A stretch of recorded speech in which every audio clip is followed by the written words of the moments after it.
नमस्कार विद्यार्थी मित्रांनो, मी प्राध्यापक पी.बी. गोळे, मराठा विद्याप्रसारक समाजाचे गुरुवर्य मामासाहेब दांडेकर कला, भगवंतराव वाजे वाणिज्य आणि विज्ञान महाविद्यालय सिन्नर. मागील लेक्चरला आपण स्वयंसेवी ग्राहक संघटनांचे प्रकार या ठिकाणी बघितले. यानंतर पुढील मुद्दा आपला आहे स्वयंसेवी ग्राहक संघटनांची उत्पत्ती. यामध्ये ज्या काही सेवाभावी ग्राहक संस्था आहे यांची उत्पत्ती कशा प्रकारे झाली यामध्ये आपण बघणार आहोत. युरोपामध्ये औद्योगिकीकरण सुरू झाल्यानंतर 18व्या व 19व्या शतकात युरोप, अमेरिकेत औद्योगिक उत्पादन मोठ्या प्रमाणात वाढले. मानवाचे जीवन सुखकर करण्यासाठी हजारो नवनवीन उत्पादने तयार होऊ लागली. त्याचबरोबर वस्तू व सेवांचा उपभोग घेणारे ग्राहकांचे विविध वर्गही निर्माण झाले. समान वस्तू व सेवा घेणाऱ्या ग्राहकांच्या परस्पर प्रक्रियांमधून ग्राहकांचे गट निर्माण झाले. यांच्यात आपापसात वस्तू सेवेतील गुण दोषांबाबत, किमती व उपलब्धतेबाबत चर्चा होऊ लागली व अनौपचारिक स्तरावर ग्राहक संस्था निर्माण होऊ लागल्या. सेवाभावी ग्राहक संस्थांची उत्पत्ती पुढील प्रमाणे सांगता येईल. यामध्ये पहिला आहे प्रमाणित संघटना ग्राहक संघटना. अमेरिकेमध्ये 19व्या शतकाच्या सुमारास प्रमाणित वस्तू संघटना आणि ग्राहक संघटना स्थापन झाली. जगातील ग्राहक संघटनांचे मूळ या संस्थांमध्ये आहे असे म्हणता येईल. विविध उद्योगात प्रमाणित वस्तू तयार करून जाण्याचं प्रमाण कमी हा या संस्थामागील उद्देश होता. जेणेकरून विविध उद्योग जे आहे या उद्योगांमध्ये ज्या काही वस्तू तयार होतात यांच्यामध्ये जे काही प्रमाणीकरण ज्याला आपण स्टँडर्ड जसं आपण म्हणतो हे अतिशय कमी प्रमाणामध्ये होतं. जेणेकरून उद्योग संस्था ज्या काही विभिन्न प्रकारच्या वस्तू व सेवा तयार करतात त्या वस्तू व सेवांना एक योग्य प्रकारचं प्रमाण असावं, स्टँडर्ड असावं असा प्रयत्न या संस्थेमार्फत केला गेला आणि या संस्थेच्या माध्यमातून त्यासाठी कार्य करण्यास सुरुवात झाली. मार्च 1960 मध्ये आंतरराष्ट्रीय स्तरावर विविध देशातील ग्राहक संस्थांची पहिली परिषद झाली. तेथे उपस्थित असलेल्या 17 सेवाभावी ग्राहक संस्थांपैकी 5 संस्थांनी ग्राहक गटाची आंतरराष्ट्रीय संघटना स्थापन केली व जागतिक स्तरावर ग्राहक चळवळ सुरू झाली. म्हणजे या मुद्द्यामध्ये स्वयंसेवी ज्या काही ग्राहक संघटना आहे या जागतिक पातळीवर कशा प्रकारे काम करतात किंवा जागतिक पातळीवर कुठल्या प्रकारच्या स्वयंसेवी ग्राहक संघटनांची उत्पत्ती झालेली आहे हे यामधून माहिती मिळते. त्यामध्ये पहिली आपली आहे प्रमाणित संघटना किंवा ग्राहक संघटना. यामध्ये जे काही अमेरिका आहे या अमेरिकेमध्ये 19व्या शतकाच्या सुमारास प्रमाणित वस्तू संघटना आणि ग्राहक गट स्थापन झाले आणि जगातील ग्राहक संघटना ज्या आहे या ग्राहक संघटनांचं मूळ या संस्थेमध्ये होतं. विविध उद्योगात ज्या काही प्रमाणित वस्तू तयार करून त्या वस्तू वाया जातात किंवा त्या वस्तू तयार केल्यानंतर त्या वस्तूंचा वापर होत नाही, हे प्रमाण कमी करण्यासाठी ही संस्था या ठिकाणी कार्य करताना दिसून येते. 1960 मध्ये आंतरराष्ट्रीय स्तरावर या संघटनेची परिषद देखील झालेली आहे. तेथे उपस्थित असलेल्या 17 सेवाभावी ग्राहक संस्थांपैकी 5 संस्थांनी ग्राहक गटाची आंतरराष्ट्रीय संघटना स्थापन केली व जागतिक स्तरावर ग्राहक चळवळ सुरू केली. दुसरी उत्पत्ती आहे 1960 ते 2000 चा काळ. 1960 ते 2000 या काळामध्ये युरोप व अमेरिकेत वाढत्या किमती, वस्तूमधील दोष, तक्रारी, ग्राहकांच्या अडचणी यावर विचार व कृती करणाऱ्या अनेक सेवाभावी ग्राहक संस्था स्थापन झाल्या. म्हणजे 1960 ते 2000 या काळामध्ये युरोप व अमेरिकेमध्ये जे काही वस्तू व सेवांच्या किमती वाढल्या, वस्तूमधील दोष, तक्रारी व ग्राहकांच्या अडचणी यावर विचार करणाऱ्या अनेक सेवाभावी ज्या काही ग्राहक संस्था आहे यांची स्थापना झाली. भारतात देखील 1965च्या सुमारास पश्चिम बंगालमध्ये मासळीचे भाव एकदम भडकल्यानंतर सामान्य ग्राहक संघटित झाले व त्यांनी मोर्चे काढून सरकार व्यापारी वर्गाला कृती करणे भाग पाडले. भारतामध्ये सेवाभावी ग्राहक संस्थांचा उदय 1965 मध्ये झाला असे म्हणता येईल. पुढे मुंबईमधील 4 महिलांनी ग्राहक आंदोलनाचा जो काही वसा हाती घेतला व त्यातून भारतीय ग्राहक मार्गदर्शन संस्था, ज्याला आपण consumer guide society of India असं आपण म्हणतो, यांची स्थापना झालेली दिसून येते. त्यानंतर ग्राहक पंचायत, अखिल भारतीय ग्राहक पंचायत, सिव्हिकॉन ॲक्शन ग्रुप अशा अनेक सेवाभावी ग्राहक संस्था भारताच्या विविध भागात स्थापन झाल्या व त्यांनी ग्राहक चळवळीची व्याप्ती बरीच वाढवली. आंतरराष्ट्रीय स्तरावर IOCUने विविध आंतरराष्ट्रीय स्तरावर ग्राहक संघटनांमध्ये जो काही समन्वय आहे हा अनेक देशांमध्ये चाचणी प्रयोगशाळा स्थापन करून जो काही पुढाकार आहे तो यामध्ये घेतला गेला. भारतात कंझ्युमर गाईड सोसायटी वजन मापासंबंधी प्रयोगशाळा स्थापून तक्रार असलेल्या ग्राहकांसाठी एक सुवर्णसंधी निर्माण केली. 1970च्या दशकामध्ये आशियाई देशांसाठी IOCU ने सिंगापूर येथे शाखा उघडली आणि त्यामुळे भारत, सिंगापूर, मलेशिया, फिजी व फिलिपाईन्सचे जे काही प्रतिनिधी या सल्लागार गटात होते. IOCUच्या 115 देशांमध्ये जवळजवळ 250 सदस्य संस्था आहेत व या संस्थांतून ग्राहक प्रशिक्षण, ग्राहक संस्था व क्षमता वर्धमानाचे जे काही उपक्रम आहे हे चालवले जातात. 1995 मध्ये IOCU जी आहे हिनं आपलं नाव बदलवलं व कंझ्युमर इंटरनॅशनल CI असं नाव या ठिकाणी केलं गेलं. पूर्वी युरोपातील नवीन देशामध्ये CIने बरंच मोठं काम केलेलं दिसून येतं. म्हणजेच international organisation of consumer union, ज्याला आपण IOCU असं आपण म्हणतो, तिचं जे नाव आहे हे 1995 मध्ये बदलून कंझ्युमर इंटरनॅशनल या ठिकाणी करण्यात आलं. आता पुढील मुद्दा आपला आहे स्वयंसेवी ग्राहक संघटनांचे महत्त्व. वैयक्तिक स्तरावर ग्राहकांवर जो काही अन्याय होतो, फसवणूक होते, या अन्याय व फसवणुकीविरुद्ध दाद मागणे कठीण असतं. संघटित स्वरूपात केवळ सेवाभावी ग्राहक संस्थाच ग्राहकांना न्याय मिळवून देऊ शकतात. सेवाभावी ग्राहक संस्थांच्या आजच्या गतिमान युगात फार महत्त्वाचं स्थान आहे. यामध्ये पहिला मुद्दा आहे संघटित महत्त्व. ग्राहकांची संघटित शक्तीच त्यांना न्याय मिळवून देऊ शकते. भारतामध्ये 1960 पूर्वी अशा प्रकारे संघटित प्रयत्न होत नव्हता. 1960 मध्ये कंझ्युमर गायडन्स सोसायटी ऑफ इंडियाची स्थापना झाल्यानंतर ठिकठिकाणी ग्राहक पंचायतीची स्थापना होऊ लागली व संघटित ग्राहक ही नवीन शक्ती उदयास आली. दुसरं महत्त्व आहे भाववाढीवर नियंत्रण. भारतात प्रचंड लोकसंख्या आहे व एवढ्या मोठ्या लोकसंख्येला मुबलक प्रमाणात आवश्यक वस्तूंचा पुरवठा करताना केवळ अनेक वेळा साठेबाजी, कृत्रिम टंचाईच्या घटना घडतात व प्रचंड भाववाढ होते. अशा वेळी ग्राहक संस्था जर जागरूक असतील तर त्या अशा गोष्टींविरुद्ध आवाज उठून भाववाढीवर नियंत्रण आणण्याचा प्रयत्न करतात. सामान्य जनतेच्या दृष्टीने ग्राहक संस्थांचे हे फार महत्त्वाचं कार्य आहे. तिसरं महत्त्व आहे मार्गदर्शन. अनेक वेळा ग्राहकांना जी किंमत वस्तूवर असते ती किंमत देऊन ग्राहक मोकळे होत असतात. अन्यथा फसवणूक मुकाट्याने त्यांना सहन करावं लागते. कोणाकडे दाद मागावी हे त्यांना समजत नाही. कुठे तक्रार करायची हे देखील त्यांना ठाऊक नसते. अशा वेळी ग्राहकांना मार्गदर्शनाची गरज असते व ही गरज सेवाभावी ग्राहक संस्था पूर्ण करतात. ग्राहक संस्थांचे मार्गदर्शन हे एक महत्त्वाचे कार्य आहे.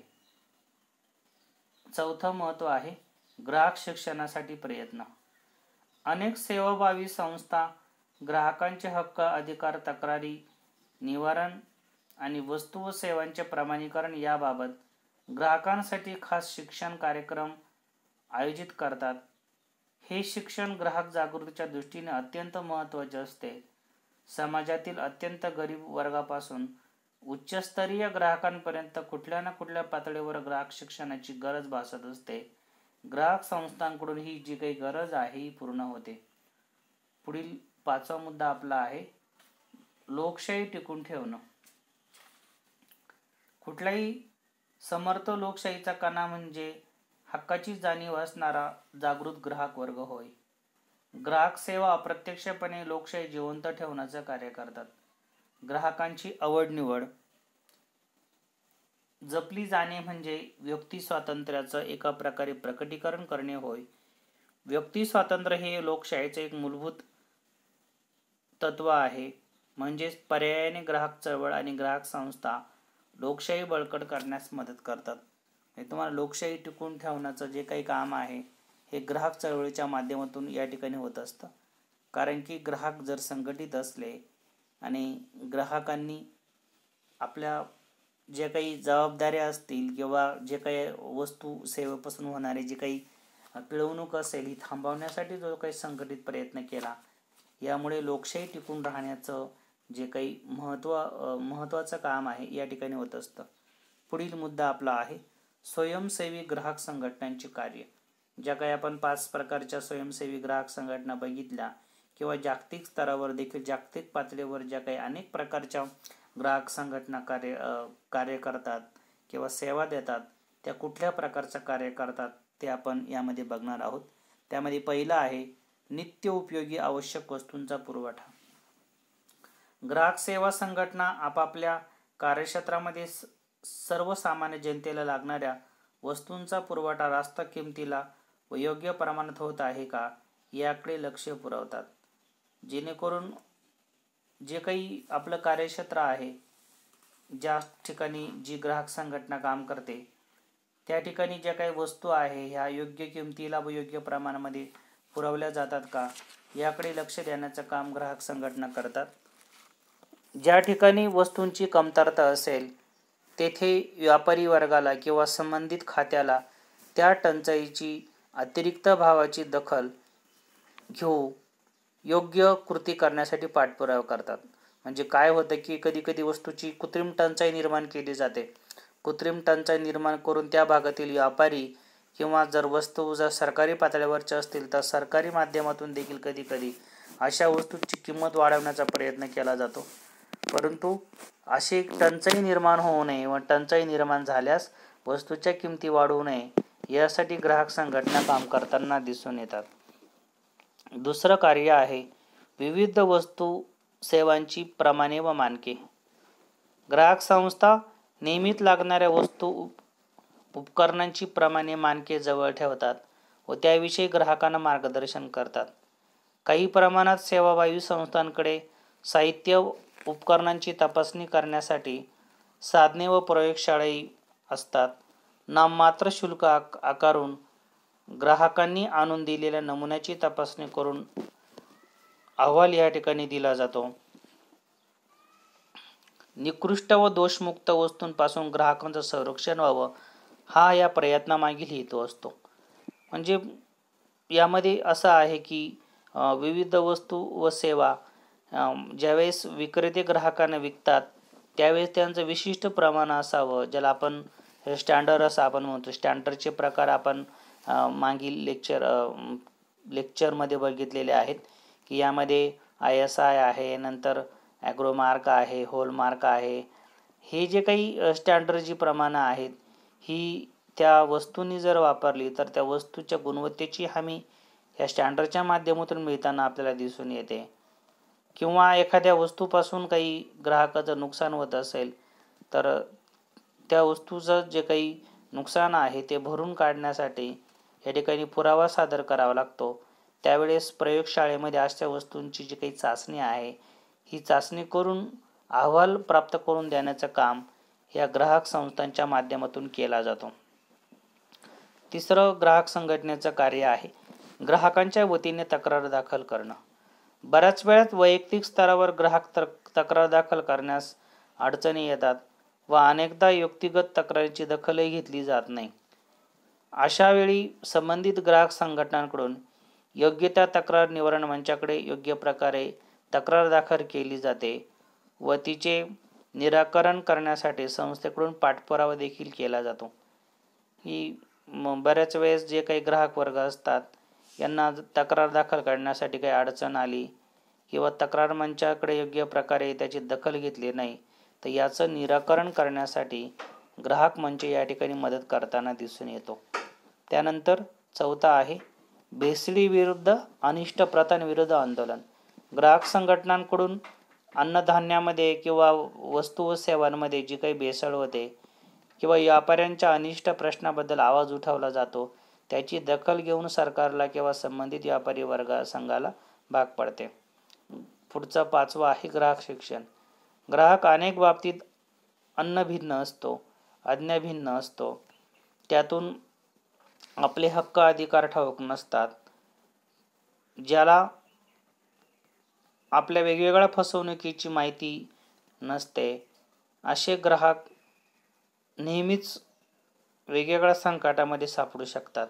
त्यामुळे वस्तूची भेसळ कशी ओळखावी, त्याचबरोबर भेसळ जर निर्माण झाल्यास त्यापासून संरक्षण कसं मिळावं यासाठी ग्राहकांना प्रशिक्षण देण्याचं काम स्वयंसेवी ग्राहक संघटना करताना दिसून येतात. जेणेकरून ग्राहक शिक्षण ग्राहकांना प्राप्त झाल्यामुळे अनेक प्रकारच्या वस्तू आणि सेवा यांच्या माध्यमातून जे काही ग्राहकांचं नुकसान होतं याचं शिक्षण ग्राहकाला अगोदरच असल्यामुळे वस्तूची भेसळ ही ग्राहकांच्या लगेच लक्षात येते व त्यापासून संरक्षण मिळवण्यासाठी किंवा दाद मिळवण्यासाठी ग्राहक वर्ग पुढे आलेला दिसून येतो. त्यानंतर पुढील मुद्दा आहे ग्राहकांचे प्रतिनिधित्व करणे. स्वयंसेवी ग्राहक संघटना दरबारी विविध राजकीय व सामाजिक शासकीय मंचावर ग्राहकांचे प्रतिनिधित्व करतात. ग्राहकांची बाजू समस्या समर्थपणे मांडतात व ग्राहकांना न्याय मिळवून देण्याचा प्रयत्न करतात. भारतीय ग्राहक मार्गदर्शन संस्थेने आंतरराष्ट्रीय परिषदेमध्ये भारतीय ग्राहकांचे प्रतिनिधित्व केलेले आहे. जेणेकरून जे काही स्वयंसेवी ग्राहक संघटना आहेत या विविध राजकीय व सामाजिक शासकीय मंचावर ग्राहकाचं प्रतिनिधित्व करताना दिसून येतात. ग्राहकांच्या बाजू राष्ट्रीय व आंतरराष्ट्रीय पातळीवर मांडण्यासाठी देखील या स्वयंसेवी ग्राहक संघटनांचे प्रतिनिधी या ठिकाणी जातात. आजकालच्या ग्लोबल युगामध्ये आपण बघतो ते विभिन्न प्रकारच्या वस्तू ह्या विदेशातून आपल्या देशामध्ये किंवा आपल्या देशातून विदेशामध्ये गेलेल्या दिसतात. या जागतिक मार्केटमध्ये स्वयंसेवी ग्राहक संघटनांच्या माध्यमातून जे काही ग्राहकांबाबत म्हणणं मांडायचं आहे त्यासाठी आंतरराष्ट्रीय पातळीवर देखील या स्वयंसेवी ग्राहक संघटना या ठिकाणी ग्राहकांना मदत करताना दिसून येतात.